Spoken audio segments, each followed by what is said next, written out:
ഇവിടയിൽ കുറച്ച് കാര്യങ്ങൾ പറയാം. സൗദി അറേബ്യ, സെലൻസ്കിയുടെ ഗ്രീസുമായിട്ടുള്ള പുതിയ എനർജി എഗ്രിമെൻറ്റ്, അമേരിക്കയും ഇന്ത്യയും തമ്മിലുള്ള ചില ഇടപാടുകൾ, അങ്ങനെ കുറച്ച് വിഷയങ്ങളുണ്ട്. എല്ലാം തന്നെ വളരെ ഇമ്പോർട്ടൻ്റ് ആയിട്ടുള്ള കാര്യങ്ങളാണ്. ഇനി നമ്മൾ നേരെ സൗദി അറേബ്യയിലോട്ട് പോവാണ്. സൗദി അറേബ്യയിൽ മക്കയിലേക്ക് പിൽഗ്രിമേജ് വിസിറ്റ്, അതായത് തെലങ്കാനയിൽ നിന്നും ഒരു ടീം പോവാണ് മക്കയിലേക്ക്. ഈ മക്ക എന്ന് പറയുന്നത് മുസ്ലിംസിൻ്റെ പിൽഗ്രിമേജ് സൈറ്റാണ്. ഹജ്ജ് എന്ന് പറയുന്ന ഒരു മാസം, ആ മാസം നടത്തുന്ന യാത്രയുടെ പേരാണ് ഹജ്ജ്.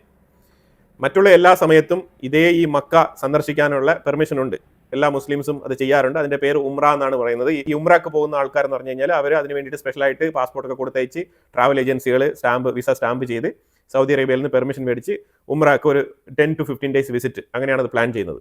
അങ്ങനെ ഒരു 10 ദിവസത്തെ പിൽഗ്രിമേജ് വിസിറ്റിന് വേണ്ടിയിട്ട് പോകുന്നതാണ്. നോർമലി ഏത് മാസത്തിൽ വേണമെങ്കിലും പോവാം.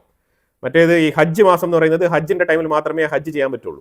ബാക്കിയുള്ള 11 മാസവും ഏതൊരു മുസ്ലിമാനും ഈ മക്ക സന്ദർശിക്കാം, ഉംറ തീർത്ഥാടനത്തിന് പോവാം. അപ്പോൾ അങ്ങനെ പോയ ടീം സൗദി അറേബ്യയിൽ മക്കയിൽ അവരുടെ പിൽഗ്രിമേജ് ട്രിപ്പൊക്കെ പൂർത്തിയാക്കിയിട്ട് അവർ മദീനയിലേക്ക് യാത്ര ചെയ്യുന്ന സമയത്ത് വലിയൊരു ഓയിൽ ടാങ്കർ ലോറിയുമായിട്ട് കൂട്ടിമുട്ടുകയാണ്. ഈ കൂട്ടിമുട്ടി വല്ലാത്ത രീതിയിലൊരു അപകടം. ഏതാണ്ട് 42ഓളം ഇന്ത്യക്കാർ ഇതുവരെ മരണപ്പെട്ടിട്ടുണ്ട് ഈ അപകടത്തിൽ. ഇത് വലിയൊരു ഓയിൽ ടാങ്കുമായിട്ട് കൂട്ടിമുട്ടിയത് കൊണ്ട് തന്നെ ആ ഓയിൽ ടാങ്കർ നിന്ന് കത്തുകയാണ്, അതിനോടൊപ്പം ബസ്സും. അപ്പോൾ ആ രീതിയിൽ മരണനിരക്ക് നല്ല രീതിയിൽ ഉയർന്നിട്ടുണ്ട്. ഈ ബസ്സിലുണ്ടായിരുന്ന മറ്റു പലർക്കും പരിക്കുണ്ട്. ഇതുവരെ മരണനിരക്ക് 42ആണ്. ഇത് ഉയരാനുള്ള സാധ്യതയുമുണ്ട് എന്നാണ് മനസ്സിലാക്കാൻ പറ്റുന്നത്. പിന്നെ ഇതെല്ലാം തന്നെ മരണപ്പെട്ടവരെല്ലാം തന്നെ ഇന്ത്യക്കാരാണ്. കാരണം ഈ ഒരു ട്രിപ്പിൽ ഉൾപ്പെട്ടിരുന്ന ടീം അംഗങ്ങളെല്ലാം തന്നെ ഇന്ത്യക്കാരായിരുന്നു. അതാണ് ഏറ്റവും കൂടുതൽ ആൾക്കാർ തെലങ്കാന എന്ന് പറഞ്ഞ സ്റ്റേറ്റിൽ നിന്നാണ്. അപ്പോൾ ഇതൊരു ദാരുണ സംഭവമാണ്.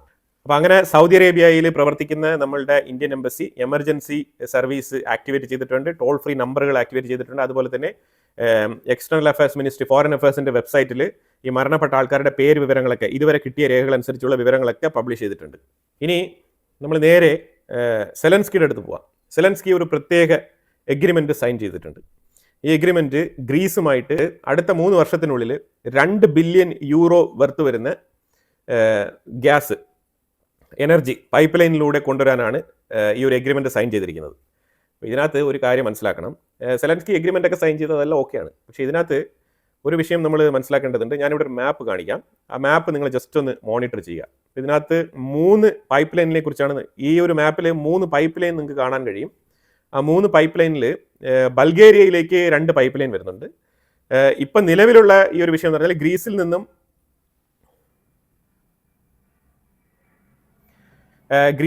ശരിക്കും ഗ്രീസിൽ നിന്നും ഈ ഒരു പൈപ്പ് ലൈൻ സ്റ്റാർട്ട് ചെയ്യുന്നത് നോർത്ത് മാസിഡോണിയ, അത് കഴിഞ്ഞിട്ട് ബൾഗേറിയ, അത് കഴിഞ്ഞിട്ട് മോൾഡോവ, അത് ത്രൂ ഉക്രൈൻ. ഇതാണ് ഗ്രീസിൽ നിന്നും ഉക്രൈനിലേക്ക് ഈ എനർജി സപ്ലൈ നടക്കുന്ന ഒരു പൈപ്പ് ലൈൻ. അത് പണ്ട് ഉക്രൈനിൽ നിന്നും ബൾഗേറിയയിലോട്ട് വന്നുകൊണ്ടിരുന്ന ആ ഒരു പൈപ്പ് ലൈനിലൂടെ തന്നെയാണ് ഇപ്പോൾ റിവേഴ്സ് ആയിട്ട് അങ്ങോട്ട് എടുക്കുന്നത്. മനസ്സിലായി? അതിനുവേണ്ടി സ്പെഷ്യൽ പൈപ്പ് ലൈൻ ഇടേണ്ട ആവശ്യമില്ല, ഓൾറെഡി അവിടെ ഉണ്ട് പൈപ്പ് ലൈൻ. അതേസമയം ഗ്രീസിലേക്ക് ഈ പൈപ്പ് ലൈൻ കണക്ഷൻസ് എവിടെ നിന്നൊക്കെ വരുന്നു എന്നുള്ളത് നോക്കിക്കഴിഞ്ഞാൽ, ഒന്ന് റഷ്യ, ഉസ്ബെക്ക് ത്രൂ ഗ്രീസിലോട്ടൊരു പൈപ്പ് ലൈൻ വരുന്നുണ്ട്. അതായത് ഈ ഒരു തുർക്ക്മൻ പൈപ്പ് ലൈൻ എന്നൊക്കെ പറഞ്ഞുകൊണ്ട് ഈ തുർക്ക്മനിസ്ഥാൻ ആ ഒരു രീതിയിലാണ് ആ ഒരു കണക്ഷൻ വരുന്നത്. അപ്പോൾ ഈ പൈപ്പ് ലൈൻ ഇവിടെ കാണാൻ പറ്റും. അതിലുപരിയായിട്ട് മെഡിറ്ററേനിയൻ ഏരിയയിൽ നിന്ന് ഇസ്രായേലിന്റെ ഭാഗത്ത് നിന്ന് ഒരു പൈപ്പ് ലൈൻ്റെ വർക്ക് നടക്കുന്നുണ്ട്. അത് ഏകദേശം പാർഷ്യലി ആ വർക്ക് കംപ്ലീറ്റ് ആകുന്ന അവസ്ഥയിലാണ് മുന്നോട്ട് പോകുന്നത്. നിലവിൽ അവർ ടാങ്കർ ഫ്ലീറ്റിലാണ് ഈ സർവീസ് തുടരുന്നത്. പക്ഷേ ഇപ്പോൾ നിലവിൽ ഫുൾ ഫ്ലഡ്ജഡ് ആയിട്ട് ഇസ്രായേലിന്റെ പക്കൽ നിന്നും ഗ്രീസിലേക്ക് എക്സ്പോർട്ട് ചെയ്യുന്ന രീതിയിലുള്ള പൈപ്പ് ലൈൻ ത്രൂ ആ ഒരു എനർജി ട്രാൻസ്പോർട്ടേഷൻ നടക്കുന്നില്ല. ഈ ഗ്രീസിലെത്തുന്ന ഈ റഷ്യൻ എനർജിയാണ് വീണ്ടും ഉക്രൈനിലേക്ക് ഗ്രീസ് കയറ്റി അയക്കുന്നത്. അപ്പോൾ ഇതിൻ്റെ എക്സ്പെൻസസ് ഒന്ന് നോക്കൂ. ഇവരെല്ലാം മന്ദബുദ്ധികളാണോ എന്നാണ്, അതായത് വളഞ്ഞ മൂക്ക് പിടുത്തം. അത് റഷ്യ എടുത്തുനിന്ന് വാങ്ങിക്കുകയാണ്. അതിനാണ് ഗ്രീസിന് എഗ്രിമെൻ്റ് ഇട്ടിരിക്കുന്നത്. It's okay, fine. ഗ്രീസ് കുറച്ച് ഫിനാൻഷ്യലി വെൽത്തി ആയിക്കോട്ടെ. അപ്പോൾ അതുകൊണ്ട് ആ രീതിയിൽ ഒരു വളഞ്ഞ വഴി കൂടെ വീണ്ടും റഷ്യ എടുത്ത് തന്നെയാണ് ഈ ഒരു എനർജി പർച്ചേസ് ഉക്രൈൻ നടത്തുന്നത്. പിന്നെ ഇതൊന്നും നമ്മൾ വലിയ രീതിയിൽ ചിന്തിക്കേണ്ട ആവശ്യമൊന്നുമില്ല. ഇതുകൊണ്ടാണ് നമ്മൾ അമേരിക്ക എന്തെങ്കിലും പറഞ്ഞിട്ട് റഷ്യയുടെ മേളിൽ സാങ്ഷൻ ഉണ്ട്, ഇന്ത്യ മാറി നിൽക്കണം എന്നൊക്കെ പറഞ്ഞു കഴിഞ്ഞാൽ ഇന്ത്യ അത് ഈ ചെവി കൂടെ കേട്ടുകൊണ്ട് മറ്റേ ചെവി കൂടെ കളഞ്ഞിട്ട് പോകുന്നതിൻ്റെ കാരണം ഇതൊക്കെ തന്നെയാണ്.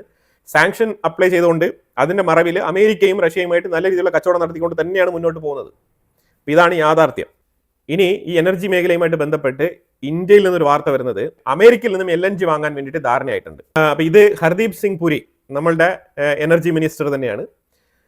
പുള്ളിക്കാരൻ്റെ എക്സ് പ്ലാറ്റ്ഫോമിൽ കുറിച്ചിട്ടുണ്ട്. ഈ രീതിയിൽ ഒരു പോസിറ്റീവ് നോട്ടാണ് കുറിച്ചിരിക്കുന്നത്. അപ്പോൾ ഇതിൽ നിന്നും നമുക്ക് മനസ്സിലാക്കാൻ പറ്റുന്നത് അമേരിക്കയുമായിട്ടുള്ള ട്രേഡ് ഡീലിൽ എന്തൊക്കെയോ നീക്കങ്ങൾ നടക്കുന്നുണ്ട്. അപ്പോൾ അതുകൊണ്ട് അങ്ങോട്ടും ഇങ്ങോട്ടുമുള്ള വ്യാപാര കരാറുകളിൽ ചില നെഗോസിയേഷനും, അതായത് എയ്തർ ദിസ് ഓർ ദാറ്റ് എന്നുള്ള നിലയിൽ എണ്ണ വാങ്ങിക്കുന്നതിന് പകരം LNG മാറാം എന്ന് ഇന്ത്യ തീരുമാനിച്ചിട്ടുണ്ടെന്ന് തോന്നുന്നു. അമേരിക്കയുടെ LNGക്ക് ഇന്ത്യ മാർക്കറ്റ് ഓപ്പൺ ചെയ്തിരിക്കുകയാണ് എന്നാണ് ഹർദീപ് സിംഗ് പുരി കുറിച്ചിരിക്കുന്നത്. അപ്പോൾ അതിൽ നിന്ന് നമുക്ക് മനസ്സിലാക്കാൻ പറ്റുന്നത് വളരെ ഫ്രീ ആയിട്ടൊരു ട്രേഡ് എഗ്രിമെന്റ് ഇന്ത്യയും അമേരിക്കയും തമ്മിൽ ധാരണയായിട്ടുണ്ട് എന്നുള്ളതാണ് മനസ്സിലാക്കാൻ പറ്റുന്നത്. അതുമായിട്ട് ബന്ധപ്പെട്ട വിവരങ്ങൾ ഇനി വരും ദിവസങ്ങളിൽ പുറത്തു വരുന്നതായിരിക്കും. ഇതും നമ്മളുടെ ബൈലേറ്ററൽ ട്രേഡ് എഗ്രിമെന്റുമായിട്ട് ബന്ധപ്പെട്ട് നല്ല രീതിയിലുള്ള ബന്ധമുണ്ട് എന്നാണ് ഞാൻ വിശ്വസിക്കുന്നത്. അല്ലാതെ ഹർദീപ് സിംഗ് പുരിയെ പോലത്തെ ഒരു മിനിസ്റ്റർ ഇത് എക്സ് പ്ലാറ്റ്ഫോമിൽ കുറിക്കുകയില്ല. കാരണം ഒരു ട്രേഡ് നെഗോസിയേഷൻ എന്ന് പറയുമ്പോഴത്തേക്കും വൺ സൈഡ് മാത്രം അങ്ങനെ ഒരു ബെനിഫിറ്റ് ഉണ്ടാവില്ലല്ലോ. അങ്ങോട്ടും ഇങ്ങോട്ടും ഒരു ഗിവ് ആൻഡ് ടേക്ക്, അതുകൊണ്ട് തന്നെ അങ്ങോട്ടും ഇങ്ങോട്ടും ഒരു നെഗോസിയേഷൻ. അപ്പോൾ അതിൽ അവർക്ക് വേണ്ടത് നമുക്ക് ചെയ്യാൻ പറ്റുന്നത്, നമുക്ക് ചെയ്യാൻ പറ്റാത്തത്, അപ്പോൾ അതിലേക്ക് കൊടുക്കുന്ന എക്സ്പ്ലനേഷൻസ്, അപ്പോൾ എന്ത് നമുക്ക് ചെയ്യാൻ പറ്റും, ആ രീതിയിലൊക്കെ ഒരു ധാരണയായിട്ടുണ്ട് എന്നുള്ളതാണ് ഇപ്പം നമുക്ക് മനസ്സിലാക്കാൻ പറ്റുന്നത്. ഇന്റർനാഷണൽ സ്റ്റഡി ഓഫ് വാർ എന്ന് പറഞ്ഞ് ഇവർ പബ്ലിഷ് ചെയ്യുന്ന മാപ്പ് വെച്ചിട്ട് നമുക്ക് കുറച്ച് കാര്യങ്ങൾ പറയാനുണ്ട്. ഈ മാപ്പ് നമ്മൾ നോക്കിക്കഴിഞ്ഞാൽ വളരെ വ്യക്തമായിട്ട് മനസ്സിലാക്കാൻ പറ്റുന്നത് റഷ്യയ്ക്ക് പൂർണ്ണ ആധിപത്യം, അതാണ് മനസ്സിലാക്കാൻ പറ്റുന്നത്. റഷ്യ ഫ്രണ്ട് ലൈനിലുള്ള ഏരിയയാണ് ഏറ്റവും കൂടുതൽ ടാർഗറ്റ് ചെയ്ത് അറ്റാക്ക് നടത്തുന്നത്. അഗ്രസീവ് ഗ്രൗണ്ട് ഫോഴ്സ് ആയിട്ട് മാറിയിരിക്കുകയാണ് റഷ്യ. ശരിക്കും യൂറോപ്പ്, അതേപോലെ നാറ്റോ, ഉക്രൈൻ ഉൾപ്പെടെയുള്ള രാജ്യങ്ങളൊക്കെ ഭയങ്കരമായിട്ടുള്ള ഒരു കോഷ്യസ് മെന്റാലിറ്റിയിലാണ് മുന്നോട്ട് പോകുന്നത്. കാരണം അവർക്ക് റഷ്യയെ ചേർത്ത് നിൽക്കാൻ പറ്റുന്നില്ല എന്നുള്ളതാണ് വസ്തുത. അനാവശ്യമായിട്ടുള്ള ചില ഭീതിയൊക്കെ ഇവർക്കുണ്ട്. റഷ്യ പോളണ്ടിനെ പിടിക്കും, റഷ്യ ജർമ്മനിയെ പിടിക്കും, റഷ്യ ലിത്വാനിയെ പിടിച്ച് കളയും, റഷ്യ അങ്ങ് ഫിൻലാൻഡിൽ വന്ന് കളയും എന്നൊക്കെ പറഞ്ഞിട്ട് ഭയങ്കരമായിട്ടുള്ള സ്റ്റേറ്റ്മെന്റുകളും ഇവർ കൂട്ടം കൂടുമ്പോഴത്തേക്കും ഇവർ ഇതാണ് പറയുന്നത്. അതായത് ഇന്ന് ഇതാ ഉക്രൈനെ പിടിച്ചു, നാളെ നമ്മളെ പിടിക്കും എന്നുള്ള രീതിയിലുള്ള ആ ഒരു ഫിയർഫുൾ ആയിട്ടുള്ള ഒരു സംസാരമാണ് ഇവരുടെ ഇടയിൽ ഈ പ്രശ്നത്തിന് കാരണം. അതുകൊണ്ടാണ് ഈ യുദ്ധം നിൽക്കാത്തത്. അപ്പോൾ റഷ്യയെ സംബന്ധിച്ചിടത്തോളം റഷ്യ സ്ലോലി പിടിച്ചെടുത്തുകൊണ്ടിരിക്കുകയാണ്. അല്ലാതെ റഷ്യയെ സംബന്ധിച്ചിടത്തോളം നമ്മൾ വിചാരിച്ചിരുന്ന പോലെയാണെന്നുണ്ടെങ്കിൽ റഷ്യ അഗ്രസീവായിട്ട് മുന്നോട്ട് വരുന്നു എന്ന് പറഞ്ഞു കഴിഞ്ഞാൽ ഉക്രൈൻ ഇതാ 3 ദിവസത്തിൽ കീഴടങ്ങും എന്നൊക്കെ പറഞ്ഞു കഴിഞ്ഞാൽ അത്രയ്ക്ക് എഫക്റ്റീവായിട്ടുള്ള ഒരു യുദ്ധമല്ല റഷ്യ നടത്തിയിരിക്കുന്നത്. അപ്പോൾ ഈ ഒരു വാർ സ്ട്രാറ്റജി വെച്ചിട്ട് നോക്കുകയാണെന്നുണ്ടെങ്കിൽ ഒന്നും ചെയ്യാൻ പോകുന്നില്ല റഷ്യ. അതാണ് യാഥാർത്ഥ്യം. ഈ യൂറോപ്യൻ യൂണിയൻസ് ഇതിനെ ഒരു സ്ട്രാറ്റജി ആയിട്ട് ഉപയോഗിക്കുകയാണ്. അതായത് റഷ്യ ഞങ്ങളെ അറ്റാക്ക് ചെയ്യും, റഷ്യ പോളണ്ടിനെ പിടിക്കും, റഷ്യ മറ്റു പല രാജ്യങ്ങളെയും കയ്യേറും എന്നുള്ള രീതിയിലുള്ള സ്റ്റേറ്റ്മെന്റുകൾ, ആ ഒരു ഫിയർഫുൾ സ്റ്റേറ്റ്മെന്റുകളാണ് ഇവരുടെ സർവൈവലിന് വേണ്ടിയിട്ട് ഉപയോഗിക്കുന്നത്. കാരണം ഇവരുടെ രാജ്യത്ത് പൊതുജനങ്ങളെ തൃപ്തിപ്പെടുത്തേണ്ടതുണ്ട്. എന്തിനു വേണ്ടിയിട്ടാണ് നമ്മൾ ഉക്രൈൻ്റെ ഈ ഒരു യുദ്ധത്തിനെ സപ്പോർട്ട് ചെയ്യുന്നത്, എന്തുകൊണ്ടാണ് ഉക്രൈനെ നമ്മൾ റഷ്യക്കെതിരെ യുദ്ധം ചെയ്യാൻ വേണ്ടിയിട്ട് പ്രോത്സാഹിപ്പിക്കുന്നത്, എന്തുകൊണ്ട് നമ്മൾ ഫണ്ട് കൊടുക്കുന്നത്, എന്തുകൊണ്ട് നമ്മൾ ആയുധം കൊടുക്കുന്നത്, ഒരു മീഡിയേഷൻ നടത്തി സക്സസ്ഫുൾ ആയിട്ട് ഈ യുദ്ധം അവസാനിപ്പിക്കാൻ പറ്റാത്ത ഒരു സാഹചര്യം മുന്നോട്ട് പോകുന്നുണ്ടല്ലോ. അപ്പോൾ ആ ഒരു വെല്ലുവിളിയെ പൊതുജനങ്ങൾ കണ്ടുകൊണ്ടിരിക്കുകയാണ്. അപ്പോൾ അവരെ തൃപ്തിപ്പെടുത്താൻ വേണ്ടിയിട്ടാണ് ഇവർ ഈ യൂറോപ്യൻ അഥവാ ഈ ഒരു നാറ്റോ രാജ്യങ്ങളുമായിട്ട് ബന്ധപ്പെട്ട നേതാക്കളെല്ലാം തുടരെ ഇങ്ങനെ സ്റ്റേറ്റ്മെന്റുകൾ പുറത്തിറക്കുന്നത്. റഷ്യ അങ്ങോട്ട് വരും, റഷ്യ ഇങ്ങോട്ട് വരും, ഇവിടെ ഒരു ഏലിയൻ ഡ്രോൺ കണ്ടെത്തി, അത് റഷ്യയുടെ ഡ്രോണാണ്, ഇങ്ങനെയുള്ള അലിഗേഷൻസ് ഒക്കെ ഇവർ ഉയർത്തുന്നത്. പക്ഷേ യാഥാർത്ഥ്യം അങ്ങനെയല്ല. അപ്പോൾ ബെലാറസിനും പോളണ്ടിനും ഇടയിൽ ഇപ്പോൾ ഒരു കൃത്യ ടൈം ലൈൻ വെച്ചിട്ട് അവർ തമ്മിൽ ബോർഡർ ഓപ്പൺ ചെയ്യുകയാണ്. ഇത്ര സമയം മുതൽ ഇത്ര സമയം വരെ 3 മണിക്കൂർ 2 മണിക്കൂർ എന്നുള്ള നിലയിൽ ബോർഡർ ഓപ്പൺ ചെയ്യുകയാണ്. അതുകൊണ്ട് കാരണം ഈ ബോർഡർ അടച്ചിട്ട് കഴിഞ്ഞാൽ ഇവർ തമ്മിലുള്ള റെയിൽവേ ട്രാൻസ്പോർട്ടേഷൻ, പലതരത്തിലുള്ള കമ്മോഡിറ്റികളെല്ലാം തന്നെ നിലയ്ക്കുന്ന ഒരു അവസ്ഥയാണ്. അപ്പോൾ അതിന് ഒരു സൊല്യൂഷൻ, കാരണം ബിസിനസ് വളരെ ഇമ്പോർട്ടൻ്റ് ആണ്. അപ്പോൾ അതുകൊണ്ട് ഒരു 3 മണിക്കൂർ ടൈം ലൈൻ വെച്ചിട്ട് ബെലാറസും പോളണ്ടും തമ്മിൽ അവരുടെ ബോർഡർ ഓപ്പൺ ചെയ്യുകയാണ്. അങ്ങനെ ബോർഡർ ഓപ്പൺ ചെയ്യുമ്പോഴത്തേക്കും ഇന്ന് ആദ്യമായിട്ടാണ് ഓപ്പൺ ചെയ്തത്. അപ്പോഴത്തേക്കും ആ ബോർഡറിൽ റെയിൽവേ ട്രാക്കിൽ ഒരു അബ്നോർമാലിറ്റി, ആരോ 2 കമ്പി എടുത്തുകൊണ്ട് റെയിൽവേ ട്രാക്കിനെ നടുക്ക് വെച്ചിരിക്കുകയാണ്. അത് എന്തെങ്കിലുമൊക്കെ ഒരു അട്ടിമറി നടത്താൻ വേണ്ടിയിട്ട് പേരിൽ ബെലാറസിന്റെ പേരിലോ അല്ലെങ്കിൽ പോളണ്ടിന്റെ പേരിലോ ആരോപണം ഉന്നയിക്കാമല്ലോ. എന്തായാലും അത് അവർ കണ്ടെത്തിയിട്ടുണ്ട്, അത് റെക്ടിഫൈ ചെയ്തിട്ടുണ്ട്. അപ്പോൾ ഇതിനകത്ത് സെക്യൂരിറ്റി സിസ്റ്റം ഉറപ്പുവരുത്തണമെന്നാണ് ഇത് സൂചിപ്പിക്കുന്നത് എന്നാണ് 2 രാജ്യങ്ങളും തന്നെ പറഞ്ഞിരിക്കുന്നത്. അപ്പം ഈ മാപ്പ് വെച്ചിട്ട് നമ്മൾ നോക്കുമ്പോഴത്തേക്കും ഡോണസ്ക് ഒബ്ലാസ്റ്റ് ആ ഏരിയയിൽ കുറച്ച് ഭാഗം വീണ്ടും അവർ ക്യാപ്ചർ ചെയ്യാനുണ്ടായിരുന്നു. അത് റഷ്യ പൂർണ്ണമായിട്ടും കൈയടക്കിയിരിക്കുകയാണ്. അത് കഴിഞ്ഞിട്ട് നമ്മൾ നോക്കിക്കഴിഞ്ഞാൽ ഈ പോക്രോവസ്ക് പൂർണ്ണമായിട്ട് കീഴടങ്ങി കേട്ടോ. ഈ പിങ്ക് കളറിൽ, ലൈറ്റ് പേൽ പിങ്ക് കളറിൽ കാണുന്നത് റഷ്യ കയ്യേറി പൂർണ്ണമായിട്ടും. പിന്നെ ഈ റെഡ് കളർ ഡോട്ടഡ് ലൈൻ ഉണ്ടല്ലോ, അവിടം വരെ റഷ്യൻ ആർമി ഫുൾ കൺട്രോൾഡ്. ആ ഭാഗത്ത് ഉക്രൈൻ്റെ സോൾജേഴ്സ് ഇല്ല എന്നാണ് അതിൻ്റെ അർത്ഥം. പിന്നെ ഈ യെല്ലോ കളറാണ് ശരിക്കും ഇപ്പോൾ റിയൽ ടൈം ആയിട്ട് യുദ്ധം നടന്നുകൊണ്ടിരിക്കുന്ന ഏരിയ. ആ യെല്ലോയുടെ എഡ്ജാണ് ഫ്രണ്ട് ലൈൻ. ആ യെല്ലോയാണ് നിങ്ങൾ ഫ്രണ്ട് ലൈൻ ആണെന്ന് മനസ്സിലാക്കേണ്ടത്.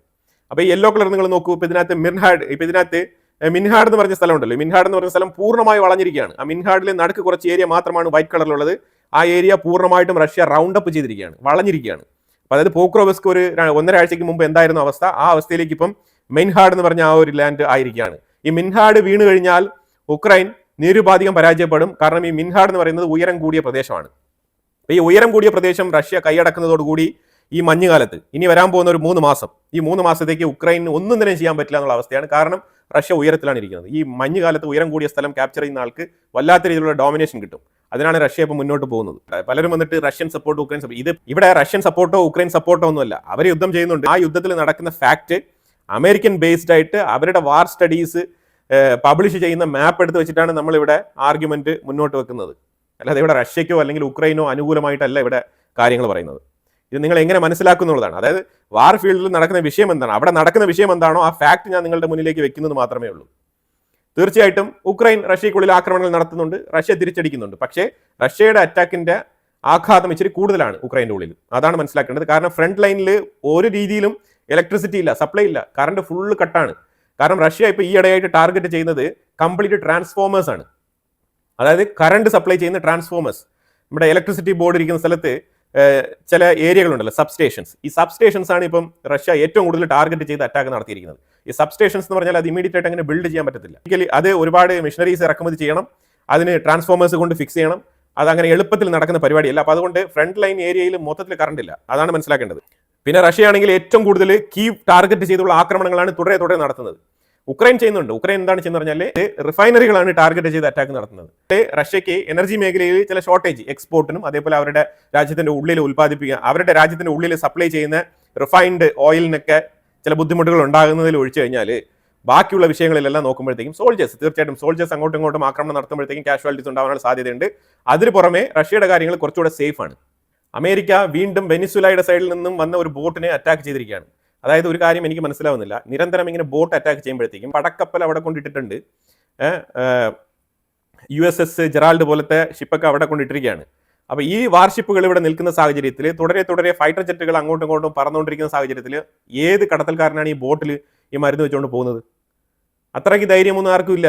ഇത് ശരിക്കും പറഞ്ഞാൽ ഈ ഫിഷിങ്ങിന് വേണ്ടി പോകുന്ന മത്സ്യത്തൊഴിലാളികളുടെ ബോട്ടാണ് ഈ USA അടിച്ചു പിറക്കിയിടുന്നത്, ഇങ്ങനെ അറ്റാക്ക് ചെയ്യുന്നത്. ശരിക്കും അതാണ് മനസ്സിലാക്കാൻ പറ്റുന്നത്. ഈ നിക്കോളാസ് മദുറാവോ, വെനിസുലയുടെ പ്രസിഡന്റ്, അയാൾ പറയുന്നത്, ഞാൻ നിങ്ങൾ പറയുന്ന എല്ലാം കേൾക്കാം, നിങ്ങൾക്ക് എണ്ണ വേണോ എടുത്തോളൂ, നിങ്ങൾക്ക് എന്തെങ്കിലും മോട്ടിക്കാനുണ്ടോ വന്ന് മോട്ടിച്ചോളൂ, നമുക്ക് ചർച്ച ചെയ്ത് പരിഹരിക്കാമെന്നാണ് പുള്ളിക്കാരൻ പറയുന്നത്. എനിക്ക് യുദ്ധം ചെയ്യാനുള്ള കപ്പാസിറ്റി ഇല്ല, അതിന് തയ്യാറുമല്ല എന്നാണ് പറഞ്ഞിരിക്കുന്നത്. അപ്പോൾ ഈ നൊബേൽ സമ്മാനത്തിന് വേണ്ടിയിട്ട് മുന്നോട്ട് ഇറങ്ങിയിരിക്കുന്ന ആൾക്കാർ എന്താണ് ചെയ്യേണ്ടത്? ഇവിടെ ചർച്ച നടത്തി കാര്യങ്ങൾ മുന്നോട്ട് നീക്കണം. ഇനി എണ്ണയാണ് ലക്ഷ്യമെങ്കിൽ പോയി നേരിട്ട് എണ്ണ കരാറുകൾ വെക്കുക. ഇനി വേണ്ട, അതിന് നിങ്ങൾ പറയുന്ന ഡീലിന് അയാൾ ഓക്കെ പറഞ്ഞിട്ടുണ്ട്. അയാൾക്ക് വളരെ ഫ്രീ ആയിട്ട് ഓയിൽ വിറ്റൂടെ? തീർച്ചയായിട്ടും മാന്യമായിട്ടുള്ള തുക അമേരിക്ക കൊടുക്കും. അപ്പം അങ്ങനെ ഇപ്പം മിഡിൽ ഈസ്റ്റ് മേഖലയിൽ അറാംകോ ഒക്കെ പ്രവർത്തിക്കുന്നില്ല, അറബ് അമേരിക്കൻ ഓയിൽ കമ്പനികളൊക്കെ പ്രവർത്തിക്കുന്നില്ലേ? അതുപോലെയൊക്കെ പ്രവർത്തിക്കാൻ പറ്റും. പക്ഷെ അവിടെ വേറൊരു വ്യക്തിയുണ്ട്, നൊബേൽ സമ്മാനം മേടിച്ച മച്ഡോ.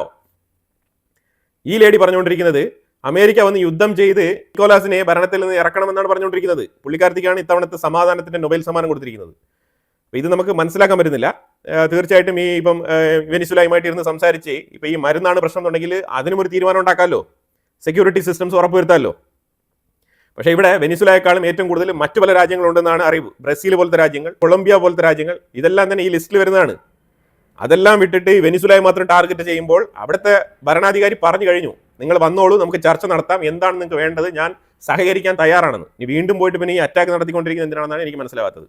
ജപ്പാനും ചൈനയും തമ്മിൽ ഭയങ്കര അങ്ങോട്ടും ഇങ്ങോട്ടും വാക്പോരായിരുന്നു. അപ്പം ചൈന ഒരു നിർണായക തീരുമാനം എടുത്തിട്ടുണ്ടായിരുന്നു. ആ തീരുമാനം വേറെ ഒന്നുമില്ല, ജപ്പാനിലേക്ക് ചൈനീസ് ടൂറിസ്റ്റുകൾ ആരും പോകണ്ട, ജപ്പാനിലുള്ള ചൈനക്കാരെല്ലാം ഉടനെ മടങ്ങുക. ഇതാണ് ട്രാവൽ അഡ്വൈസറി, ഇതാണ് ചൈന ഇഷ്യൂ ചെയ്തത്. അതോടുകൂടി ജപ്പാന്റെ ടൂറിസം കട്ടയും മുളകും മടങ്ങി. ഒറ്റ മനുഷ്യന്മാരില്ല, ടൂറിസം ഇൻഡസ്ട്രി മൊത്തത്തിൽ കിടന്ന് ഉറങ്ങുകയാണ്. അതായത് ഈ ഭരണാധികാരികൾ പെട്ടെന്ന് ഇങ്ങനെ ഒരു പൊസിഷൻ കിട്ടിയ ഉടനെ എന്തെങ്കിലുമൊക്കെ കാട്ടിക്കൂട്ടും. ഇതേപോലത്തെ വ്യക്തിയായിരുന്നു ഈ ജർമ്മനിയിലെ മെർസ് ഫ്രെഡറിക്.